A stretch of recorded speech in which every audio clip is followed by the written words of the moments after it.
తాకట్టులో ఉన్న బంగారాన్ని విడిపించి ఆ రోజున్న మార్కెట్ ధర కట్టి మిగిలిన డబ్బును మీకు అందిస్తుంది కొమ్మూరి గోల్డ్. నమస్కారం గురువు గారు. శ్రీమాత్రే నమః. వృషభ రాశి వారు లలితా సహస్రనామాల్లో ఏ నామాన్ని ఉచ్చరిస్తే వారికి మంచి జరుగుతుందంటారు? తప్పకుండా అండి. ఇక్కడ లలితా సహస్రనామాల్లో ముఖ్యంగా ఈ వృషభం వారికి రాస్యాధిపతి శుక్రుడు అవుతాడు. మీరు వృషభం వారి యొక్క తత్వాన్ని కనుక చూసుకుంటే కూడా ఓపిక ఎక్కువ ఉంటుంది వీరికి. చాలా ఓపిక ఎక్కువ ఉంటుంది. వీళ్ళు ఆలోచించకుండా అయితే మాట్లాడరు. వీళ్ళ వాయిస్లో కూడా ఒక బేస్ ఉంటుంది వృషభం వారికి, మీరు కనుక గమనించినట్లయితే. పర్టికులర్గా జెంట్స్కి. లేడీస్కి వాళ్ళకి సహజంగానే కొంచెం సౌమ్యమైన గొంతు ఉంటుంది కాబట్టి అది వేరు. అయితే బేస్ ఎక్కువగా ఉండేటువంటిది. వీళ్ళకి ఏంటంటే వీళ్ళు ఎక్కువగా విష్ణు అవతారం ఉండేటువంటిది. వృషభ రాశి వారు అంటే నారాయణి నాదరూప అనే నామం ఉంటుంది. ఓం నారాయణి, ఓం నారాయణి అయి నమః అని చేసుకున్నా సరిపోతుంది. ఓం నారాయణి అయి నమః ఇది చేసుకోవచ్చు లలిత సహస్రనామాల్లో వీళ్ళు ఎక్కువగా. అయితే ఇక్కడ ఏంటంటే వీళ్ళు ఇంట్లో ఈ బిల్వపత్రాలు ఉంటాయి కదా, బిల్వపత్రాలు ఒక్కొక్కటి వేస్తూ చేస్తే కూడా చక్కటి ఫలితాలు ఉంటాయి. వీళ్ళకి ఏంటంటే మనం ఏదైనా సరే ఒక నామం మంత్రం చేస్తున్నప్పుడు మన పర్సనల్ చార్ట్లో పూర్వజన్మ కర్మ దేనికి సంబంధంగా ఉంది ఆ సంబంధించినటువంటి దానం ఇస్తూ ఉండాలి ఎప్పుడు కూడా. అంటే వీళ్ళు ఎక్కువగా శనగలు ఎక్కువగా దానంగా ఇస్తూ ఉండాలి. గోశాలకు వెళ్ళి గోవులకి అరటికాయలు తినిపిస్తూ ఓం గోమాతి అయి నమః అని చెప్పి అనుకున్నా సరిపోతుంది. అంటే వాళ్ళు ఎక్కువగా గోసేవలు చేస్తూ ఉంటే వీళ్ళ పూర్వజన్మ తగ్గుతుంది. నారాయణి అంటే అమ్మవారు నారాయణ నారాయణి అంటారు. అంటే ఏంటి, వాళ్ళిద్దరూ కూడా అన్నా చెల్లెళ్ళు కాబట్టి ఓం నారాయణి అయి నమః అని కూడా అనుకోవచ్చు చెప్పాలంటే. అదేవిధంగా అమ్మవారి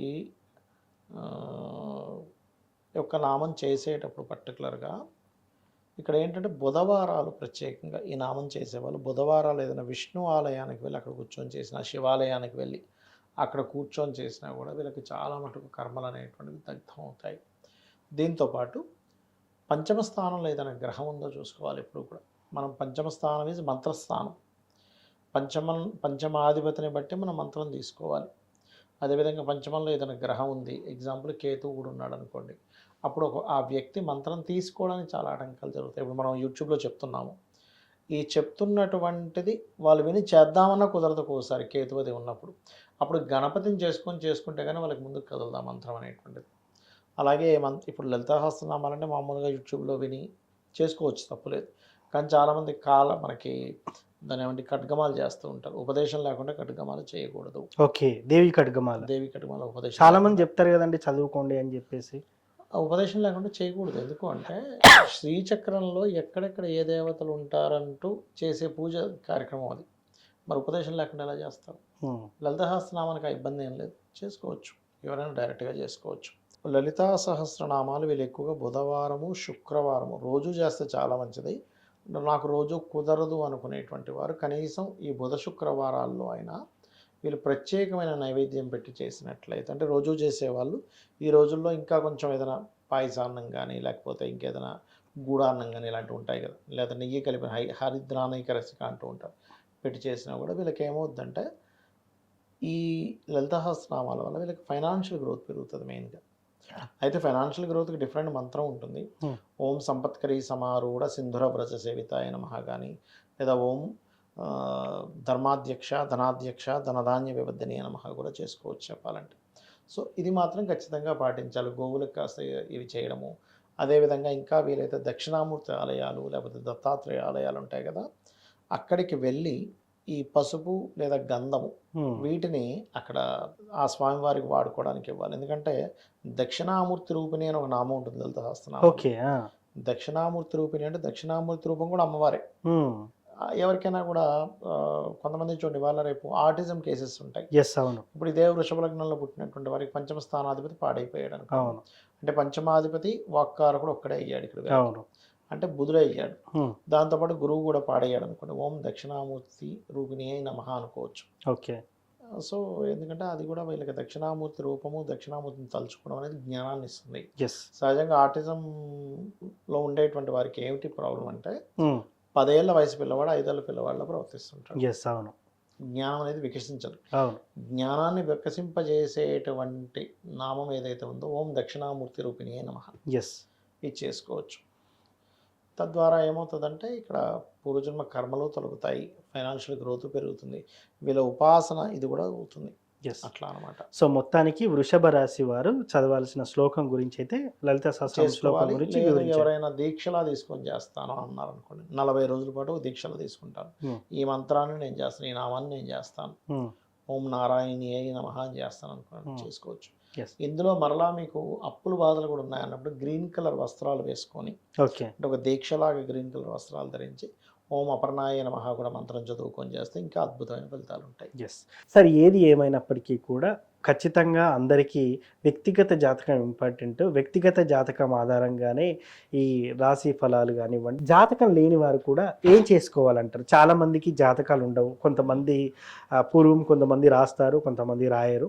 సో అలాంటి వారు మరి వాళ్ళ ఐడెంటిటీని కనుక్కోవడం ఎలా, అంటే వాళ్ళ వ్యక్తిగత జాతకం కనుక్కోవడం ఎలా అంటారు? అంటే ఒకటండి, వ్యక్తిగత జాతకం అనేటువంటిది వాళ్ళు పుట్టినటువంటి డేటు, టైము, ప్లేస్ని బట్టి తెలుసుకోవాలి ఒకటి. రెండవది ఏంటి అంటే ఈ అసలు జాతకమే లేదు కానీ లలిత సహస్రనామాల్లో ఏం చేసుకోవాలంటే ఒక్కొక్క దానికి ఒక్కొక్క నామం ఉంది ప్రత్యేకంగా. ఇప్పుడు చూడండి, ఎవరికైనా సరే కెరీర్లో సెట్ అవ్వాలి బాగా, అలాంటి వాళ్ళు ఓం మాణిక్యం ఒకటాకార జానోద్వయ విరాజితాయ నమః చేసుకోవచ్చు. లేదంటే బిజినెస్లో ఇంప్రూవ్మెంట్స్ అవ్వాలి, ఓం ఇంద్రగోప పరిక్షిప్త స్మరత్వనాభజంగికాయ నమః. ఈ ఇంద్రగోప పరిక్షిప్త నామం ఏదైతే ఉందో వాళ్ళ లైఫ్లో, అంటే వాళ్ళ జాతకంలో 11th హౌస్ పాడైంది అనుకోండి, ఇది చేసుకోవడం ద్వారా హ్యాపీనెస్ అనేది పెరుగుతుంది, సక్సెస్ రేట్ అనేటువంటిది పెరుగుతుంది. అది అదేవిధంగా మరొక విషయం ఏంటంటే ఒక్కొక్కసారి కొంతమందికి అనారోగ్యంతో బాధపడుతుంటారు చిన్నప్పటి నుంచి కూడా. అలాంటి వారు ఓం సర్వవ్యాధి పరశమని సర్వమృత్యు నివారిణి అగ్రగణ్య చింత్య రూప కలికల్మషనాశిని నమః చేసుకోవచ్చు. ఇలాగా ఎవరెవరు దేనికి సంబంధించి చేయాలో దానికి సంబంధించి చేసుకునేటువంటిది ఉంటుంది. అదేవిధంగా మరి కొంతమందికి ఫైనాన్షియల్ ఇబ్బందులు ఉంటాయి, అలాంటప్పుడు ఓం ధర్మాధ్యక్ష ధనాధ్యక్ష ధనధాన్య వివర్ధిని నమః. అంటే ఇక్కడ ఏంటంటే వ్యక్తిగత జాతకంలో కనుక 2వ భావం పాడైంది అంటే ఫైనాన్షియల్ హౌస్ పాడైంది, అప్పుడు ఈ ధర్మాధ్యక్ష కానీ లేకపోతే ఓం సంపత్కరి సమారూఢ సింధుర ప్రజ సేవితాయ నమః కానీ చేయొచ్చు. ఇలా ఏంటంటే ఒకటి ఇక్కడ చాలామంది ఇప్పుడు మీరు అడిగినట్టు కొంతమంది ఎట్లా అడుగుతారంటే, ఏమంటే నేను ఎప్పుడు పూజలు చేయను కానీ ఇప్పుడు నాకు కష్టం వచ్చింది కాబట్టి దేవతను వెళ్ళి అడిగితే నేను స్వార్థం కోసం అడిగినట్టు ఉంటుందేమో అనుకునే వాళ్ళు చాలామంది ఉన్నారు. ఎస్, అవును. నేనేమంటానంటే ఒక తల్లికి బిడ్డలు ఉన్నారు, 4 బిడ్డలు ఉన్నారు. ఒక వాడు తల్లితో పెద్దగా కనెక్టివిటీలో లేడు, మిగతా 3 బాగానే ఉంటారు. కానీ వీడికి ఆకలేసింది, ఎవరిని అడగాలి? తల్లినే అడగాలి. తల్లి ఏమైనా నువ్వు సరిగ్గా కమ్యూనికేషన్స్లో లేవు కదా నీకు పెట్టని అంటుందా? అన్నది కదా. అన్నది కదా. అందుకని తల్లిని అడగడంలో తప్పు లేదు. అయితే నువ్వు అడిగేటువంటి దానిలో ధర్మబద్ధమైంది అయి ఉండాలి ఆ కోరిక. పక్కవాడికి పోవాలి, జాబ్ పోవాలి, ఆ జాబ్ నాకు రావాలంటే ధర్మబద్ధం కాదు. అంతే కదా. నేను పడుతున్నటువంటి కష్టానికి నాకు మంచి ఉద్యోగం ఇవ్వు, అది ధర్మబద్ధం. అలాగా చాలామంది ఏంటంటే కొన్ని నేను మొన్న కూడా ఒక జాతకం చెప్పినప్పుడు అతను అదే అంటున్నాడు, ఏమన్నా సార్ నేను ఎప్పుడు చేయను, ఇప్పుడు చేస్తుంది ఏదో దేవుడిని స్వార్థంతో అడిగినట్టు ఉంటుందేమో. అలా అనుకుంటాడా సార్ దేవుడు? అనుకోడు. ఎందుకంటే తల్లి ఎప్పుడైనా అనుకుంటుంది, అనుకోదు. వీడి స్వార్థంతో నన్ను అన్నం పెట్టమని అడుగుతున్నాడు, వీడి స్వార్థంతో నన్ను కూర వండమని అడుగుతున్నాడు అనుకుంటుంది. ఆనందంగా పెడుతుంది. ఇంకా అవును, అరే ఇంకో ముద్ద వేసుకోరా అని పెడుతుంది. అలాగే భగవంతుడు కూడా నీ యొక్క కోరిక కనుక ధర్మబద్ధమైంది అయితే ఆనందంగా ఇస్తాడు, నీ కోరిక ధర్మబద్ధమైంది కాకపోతే ఇప్పుడు అనడానికి రామాయణంలో ఒక వృత్తాంతం కూడా ఉంటుంది. ఒకసారి బ్రహ్మగారు అంటే మన ఈ రావణాసురుడు, మన శూర్పణఖ, అదేవిధంగా మన రావణాసురుడు యొక్క తమ్ముడు కుంభకర్ణుడు, సుగ్రీవుడు, వీళ్ళ 4 బ్రహ్మ కోసం తపస్సు చేస్తూ ఉంటారు. బ్రహ్మగారు ప్రత్యక్షం అవుతారు. ప్రత్యక్షమై శూర్పణఖ ఏదో కావాలంటే ఇచ్చేస్తారు.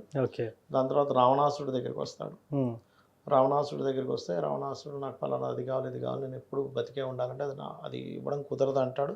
ఎగ్జంప్షన్ అంటే మనుష్యుల చేతిలోని లేకపోతే వానరుల చేతులు తప్ప మిగతా అన్ని కోరుకుంటాడు. అందుకే నారాయణుడే మనుష్య రూపం దాల్చి చంపేశాడు రాముడి రూపంలో. ఇక సుగ్రీవుడి దగ్గరికి వెళ్ళినప్పుడు సుగ్రీవుడు ఏం చెప్తాడంటే, నేను ఉన్నంతకాలము, జీవించినంతకాలము ధర్మాన్ని నేను తప్పకుండా చూడు స్వామి అని అడుగుతాడు. అప్పుడు బ్రహ్మగారు మెచ్చుకొని చిరంజీవత్వం ఇస్తాడు. ఇక్కడ రావణాసుడు అడిగినా ఇవ్వడు, అలా ఇవ్వకూడదు అంటారు, కానీ ఇక్కడ ఇస్తాడంటే దాని అర్థం ఏంటి? ధర్మానికి ముడిపడి ఉంటే, నువ్వు ధర్మంతో కనెక్ట్ అయి ఉంటే భగవంతుడు మెచ్చి నీకు ఇస్తాడు. మరలా ఇక్కడ కుంభకర్ణుడి దగ్గరికి వెళ్తుండేసరికి దేవతలందరూ వచ్చి బ్రహ్మను పట్టుకుంటారు. అయినా వాడు ఇప్పటికే మేము చచ్చిపోతున్నాం, వాడి బాడీకి అది, ఉం. మీరు మళ్ళీ వరాలు ఇస్తే ఇంక మేము ఇంక భరించలేము, ఏదో ఒకటి చేయండి అంటే నన్ను ఏం చేయమంటారు? జపం చేశాక నేను రావడం వరాలు ఇవ్వడం నా యొక్క డ్యూటీ, తప్పదు అంటే సరే ఏదో ఒకటి చేయండి అంటే అప్పుడు సరేలే అని సరస్వతీదేవి చెప్తే సరస్వతీదేవి కుంభకర్ణుడి యొక్క ఆలోచనలోకి నాలుక మీదకి వస్తుంది. ఎస్. వచ్చి ఇతను ఏం వరం కావాలంటే ఆవిడ మార్చేస్తుంది. ఎట్లా అంటే నిద్రపోయేలా చేయి, మంచి నిద్రపట్టేలా చేయి స్వామి అని. తదాస్తు అంటాడు. వాడు 24 గంటలు నిద్రపోతుంటాడు. అంతే. సో ఏది కోరుకుంటే అదే అన్నట్టు ఇంకా. అలా ఏంటంటే మనం చేసిన జపానికి మనం చేసిన పూజకి రుణం ఉంచుకోకూడదు కాబట్టి అమ్మవారు ఇస్తుంది. ఎస్, అవును. దాన్ని మనం తల్లిగా భావించినప్పుడు స్వార్థము అనుకో. మీ భావన తల్లి లేదా తండ్రి అనే భావంతో ఉన్నప్పుడు మీకు స్వార్థం అని అనిపించదు ఫస్ట్. ఎస్. ఎప్పుడైతే ఎక్కువగా స్పిరిచువల్లోకి వెళ్ళిపోతారో స్వార్థంగా అసలు కోరిక కోవద్దు ఫస్ట్. ఎస్, అవును. అది. సో ఏ లలిత సహస్రనామంలో ఏ నామాన్ని చదివితే ఎటువంటి ఫలితాలు ఉంటాయి, అదేవిధంగా జాతకం లేని వారు ఎలా జాతకాన్ని తీసుకొని ఐడెంటిఫై చేసుకోవాలనేది ఫుల్ క్లారిటీగా ఇచ్చారు సార్. ధన్యవాదాలు. శ్రీమాత్రే నమః.